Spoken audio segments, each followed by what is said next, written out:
বন্ধুরা, বর্তমান যুগ কিন্তু ডিজিটাল যুগ। তো এই ডিজিটাল যুগে এসে বর্তমানে মানুষ কিন্তু অনলাইনের মাধ্যমে আদান প্রদান করতে বেশি ভালোবাসে। তো সেক্ষেত্রে এখন অনলাইন ট্রানজাকশনই বেশি লোকেরা প্রেফার করছে, ক্যাশ কিন্তু কেউ ক্যারি করতে চাইছে না। আজকে আমি তোমাদেরকে শেখাবো যে ফোন পে অ্যাকাউন্ট তোমরা নিজেদের ফোনে কিভাবে ক্রিয়েট করবে, কিভাবে পিন সেট আপ করবে, আর কিভাবে তোমরা এটার মাধ্যমে অনলাইন ট্রানজাকশন করবে। তোমাদের মধ্যে এরকম অনেক বন্ধুরা আছো যারা এই ফোন পে শুধুমাত্র অ্যাপটা সেট আপ করার জন্য অন্যের সাহায্য নাও বা অন্যকে সমস্ত কিছু নিজেদের ইম্পর্টেন্ট ডকুমেন্ট দিয়ে দাও। তো সেক্ষেত্রে তোমরা নিজেরাই জানো না যে তোমাদের সাথে কি ধরনের ফ্রড হতে পারে পরবর্তীকালে। আজকের ভিডিওতে তোমাদেরকে আমি সম্পূর্ণ প্রসেসটা দেখিয়ে দেবো। আর যাদের এর মধ্যে যাদের ডেবিট কার্ড নেই তারা কিভাবে আধার কার্ডের মাধ্যমে তোমরা নিজেদের ইউপিআই পিনটা এর মধ্যে সেট করবে, এই পদ্ধতিটাও তোমাদেরকে আজকে আমি দেখিয়ে দিতে চলেছি। বন্ধুরা, এই ভিডিওটি তোমরা একদমই স্কিপ করে দেখবে না, সম্পূর্ণ ভিডিওটা তোমরা দেখবে, তাহলেই তোমরা বুঝতে পারবে যে তোমরা কিভাবে খুব ইজিলি ফোনপে অ্যাপটাকে সেট আপ করে নিতে পারবে আর কিভাবে তোমরা অনলাইন ট্রানজাকশন করতে পারবে। বন্ধুরা, এই ভিডিওটি শুরু করবার পূর্বে একটাই অনুরোধ যে আমার চ্যানেলটি তোমরা লাইক এবং সাবস্ক্রাইব অবশ্যই করে রাখো, যাতে এই ধরনের ভিডিও আমি যখনই নিজের চ্যানেলে নিয়ে আসি যাতে তোমরা সাথে সাথে নোটিফিকেশনটি পেয়ে যাও। বন্ধুরা, চলো তাহলে ভিডিওটি স্টার্ট করি। ফোনপে নতুন অ্যাকাউন্ট তৈরি করার জন্য প্রথমে তোমাদেরকে এই ফোনপে অ্যাপটি তোমাদেরকে ডাউনলোড করে নিতে হবে। আমি যেমন এখানে ডাউনলোড করে রেখেছি, তো তোমরা এখান থেকে এটাকে ডাউনলোড করে তারপরে ওপেন অপশনে গিয়ে ক্লিক করবে। তারপরে তোমাদের কাছে দেখবে একটুখানি পেজটা লোড নেবে। তারপরে এখানে তোমাদেরকে এন্টার ইওর মোবাইল নাম্বার, একটি মোবাইল নাম্বার চাইবে যেটা যেন কোনো ব্যাংকের সাথে রেজিস্টার করা থাকে। তারপরে দেখবে তোমাদের ফোনে অলরেডি একটি ওটিপি চলে যাবে, সেই ওটিপিটাকে এখানে ইনপুট করবে, কিংবা এটা অটোমেটিক কিন্তু ভেরিফাই হয়ে যাবে। অবশ্যই কিন্তু যেই মোবাইল নাম্বারটা ইনপুট করবে সেই মোবাইল নাম্বারটা যেন সেই ফোনটার মধ্যেই থাকে, তবেই কিন্তু ভেরিফাই হবে, না হলে কিন্তু হবে না। অ্যাকাউন্টটা ভেরিফাই হয়ে যাওয়ার পরে তারপরে দেখবে কিছু পপ আপ শো করবে। যেমন এখানে আমাদেরকে প্রথমে হচ্ছে এগুলো কিছু স্টোরেজ আমাদেরকে অ্যালাউ করতে হবে, সেগুলো সমস্ত কিছু অ্যালাউ অপশনে গিয়ে তোমরা ক্লিক করে দেবে। যারা একদম নতুন ফোনপে অ্যাকাউন্ট তৈরি করতে চাইছো তাদের ঠিক এই রকম একটি ইন্টারফেস ওপেন হবে, যেখানে তোমাদের এখানে দেওয়া থাকবে add bank account. In case যদি কারো এই অ্যাড ব্যাঙ্ক অ্যাকাউন্ট অপশনটা শো না করে, তো সেক্ষেত্রে তোমরা উপর দিকে দেখো একটা বাঁ দিকে ছোট আইকনের মতো দেখতে পাচ্ছ, যেটা আমি লাল বর্ডার দিয়ে ঘিরে দিয়েছি, সেই অপশনটাতে তোমরা ক্লিক করবে।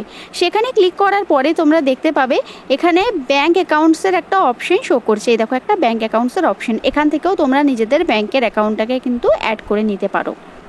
তো প্রথমে এখানে যে অ্যাড ব্যাঙ্ক অ্যাকাউন্টের অপশনটা আছে, আমি এই অপশনে গিয়ে ক্লিক করছি। তারপরে দেখবে তোমাদের সেই রেজিস্টার করা মোবাইল নাম্বারটা এখানে শো করবে, আর এখানে দেখো সার্চ বাই ব্যাঙ্ক নেম, এই অপশনে গিয়ে তোমরা নিজেদের ব্যাংকের নামটা কিন্তু সার্চ করে নেবে, যেটা এই মোবাইল নাম্বারের সাথে যেই ব্যাংকের রেজিস্ট্রেশন আছে বা লিঙ্ক করা আছে। তো আমি এখানে সেই মতো সেখানে ব্যাংকের নামটাকে সার্চ করে নিচ্ছি। সার্চ করে নেওয়ার পরে দেখো এখানে সেন্ড এসএমএসে তোমরা একটি অপশন পাবে। অবশ্যই কিন্তু মোবাইল নাম্বারে একটি রিচার্জ থাকতে লাগবে, না হলে কিন্তু কোনোভাবেও এটা ভেরিফাই হবে না। তার জন্য তোমরা প্রথমে নিজের মোবাইল নাম্বারটাকে রিচার্জ করে নেবে। তারপরে নিচে দেওয়া থাকে যে সেন্ড এসএমএসের অপশনটা তোমরা দেখতে পাচ্ছ, সেখানে গিয়ে ক্লিক করবে। তারপর এখানে একটি পপ আপ শো করবে, যেখানে তোমাদেরকে অ্যালাউ অ্যাক্সেস যে অপশনটা থাকবে সেই অপশনে গিয়ে ক্লিক করতে হবে।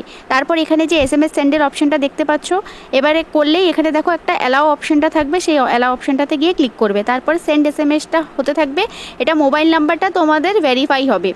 এটা দেখো অটোমেটিক একটা ভেরিফাইং অপশনটা শো করছে, দেখো ভেরিফিকেশন কমপ্লিট, অর্থাৎ আমার মোবাইল নাম্বারের সঙ্গে যে রেজিস্টার যে ব্যাঙ্কটা আছে এটা কিন্তু এখানে ভেরিফাই হয়ে গেছে অটোমেটিকলি, এটা এখানে কিন্তু শো করে গেল।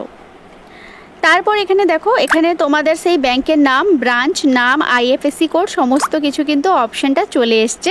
যে মোবাইলটার সঙ্গে ব্যাংকের লিঙ্ক আছে সমস্ত ডিটেলস কিন্তু এখানে শো করছে। এরপরে দেখো নিচে দেখবে সেট ইউপিআই পিন, এই সেট ইউপিআই পিন অপশনে গিয়ে আমরা ক্লিক করব। এখানে দেখো তোমাদের চাইছে লাস্ট 6 ডিজিটে তোমাদের এটিএম কার্ডের ডিটেলস বা ডেবিট কার্ডের ডিটেলস, তারপর এখানে মান্থ আর ইয়ার। এবারে আমি তোমাদেরকে দেখিয়ে দিচ্ছি যে যাদের ডেবিট কার্ড নেই তারা কি করবে। তো সেক্ষেত্রে দেখো নিচের দিকে তোমরা একটি অপশন দেখতে পাবে অথেন্টিকেট ইউজিং আধার নাম্বার, তোমরা ঠিক এই অপশনটাতে গিয়ে ক্লিক করবে। ক্লিক করলে দেখবে এখানে অ্যাকসেপ্ট অ্যান্ড প্রসিডেড তোমরা একটি অপশন পাবে, এই অপশনটাতে গিয়েই তোমরা ক্লিক করে দেবে। এরপরে তোমরা দেখতে পাবে যে ফোনপের সাথে আধার কার্ডের একটি অথেন্টিকেশন লিঙ্ক হবে। তো এখানে দেখো তোমাদের কাছে একটি অপশন শো করে গেছে, যেখানে তোমাদের 6 ডিজিটের ফার্স্টের আধার কার্ডের নাম্বারটাকে ইনপুট করতে হবে। তারপর নিচে দেওয়া থাকা প্রসিড অপশনে ক্লিক করবে। দেখো এখানে প্রসিড অপশনে কিন্তু ক্লিক করার পরে দেখো আমার এখানে কিন্তু দেখাচ্ছে unable to set UPI pin.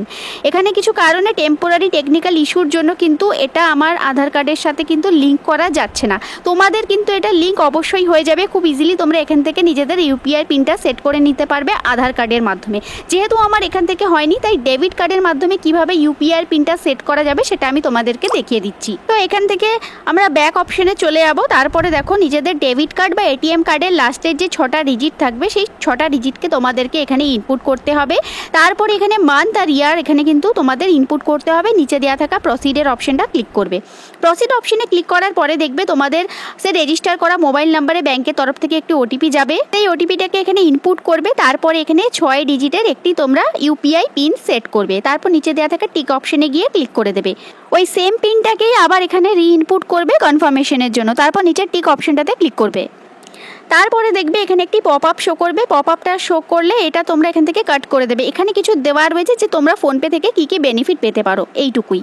Pop আপটা কাট করার পরে দেখবে তোমাদের এই ধরনের পেজটি ওপেন হয়ে যাবে, যেখানে তোমাদের অলরেডি একটি ইউপিআই আইডি কিন্তু চলে আসবে, যেটার মধ্যে তোমাদের মোবাইল নাম্বার আর সাথে একটা ইউপিআই আইডি সেটা কিন্তু এখানে চলে আসবে। এরপরে দেখো তোমরা এখানে 2 মোবাইল নাম্বার যে অপশনটা দেখতে পাচ্ছ, যদি কেউ তোমাদেরকে ফোন নাম্বার দেয় পেমেন্ট করার জন্য, তো সেক্ষেত্রে 2 মোবাইল নাম্বার অপশনটাতে ক্লিক করবে। তারপরে এখানে যে নিউ পেমেন্ট বা সার্চ এনি কন্ট্যাক্ট নাম্বারের অপশনটা দেখতে পাচ্ছ, এখানে তোমরা একটা মোবাইল নাম্বারকে ইনপুট করবে। আর সেই মোবাইল নাম্বারটা কিভাবে পেমেন্ট করতে হয় তোমাদেরকে আমি দেখিয়ে দিচ্ছি। যেমন সাপোজ আমি এখানে সার্চ মোবাইল অর নেম, এই সার্চ মোবাইল নাম্বারের জায়গাটাতে সেই মোবাইল নাম্বারটা ইনপুট করবে যেটাতে তোমরা টাকা পাঠাতে চাইছো। তারপরে দেখবে ওটা যার মোবাইল নাম্বার হবে তার নামটা ওখানে শো করবে। সেই নামটাতে তোমরা ক্লিক করবে। তারপর এখানে continue to chat and pay অপশনে গিয়ে ক্লিক করবে। তারপরে দেখবে নিচে এখানে দেওয়া থাকবে এন্টার অ্যামাউন্ট, ঠিক আছে। ওখানে সাপোজ আমি এখানে 1 টাকা যেমন পেমেন্ট করে দেখাচ্ছি, এখানে তোমরা নিজেদের পিনটাকে ইনপুট করবে। তারপরেই দেখবে তোমাদের কিন্তু পেমেন্টটা হয়ে যাবে। সেটা তোমরা স্ক্রিনশট নিয়ে শেয়ার করে দিতে পারো। তারপরে দেখো উপর দিকে একটা কিউআর কোডের অপশন শো করছে। এই কিউআর কোডের মাধ্যমে যেখানে পেমেন্ট করার জায়গায় কিউআর কোড দেবে, সেখানে তোমরা এই কিউআর কোডটাকে স্ক্যান করে পিন দিয়ে পেমেন্ট করে দিতে পারবে। তার আগে অ্যামাউন্টটা কিন্তু বসিয়ে নেবে। বন্ধুরা, আশা করি এই ভিডিওটি তোমাদের সকলের ভালো লেগেছে যে কিভাবে তোমরা ফোনপে অ্যাকাউন্টটা ক্রিয়েট করতে পারো। তো বন্ধুরা, আমার এই ভিডিওটি ভালো লেগে থাকলে আমার চ্যানেলটি তোমরা সাবস্ক্রাইব, লাইক আর অবশ্যই কিন্তু শেয়ার করবে। আর পারলে কমেন্ট করে জানিও যে ভিডিওটি কেমন হয়েছে, বা কোনো রকম কোনো কোয়ারিজ থাকলেও জানিও।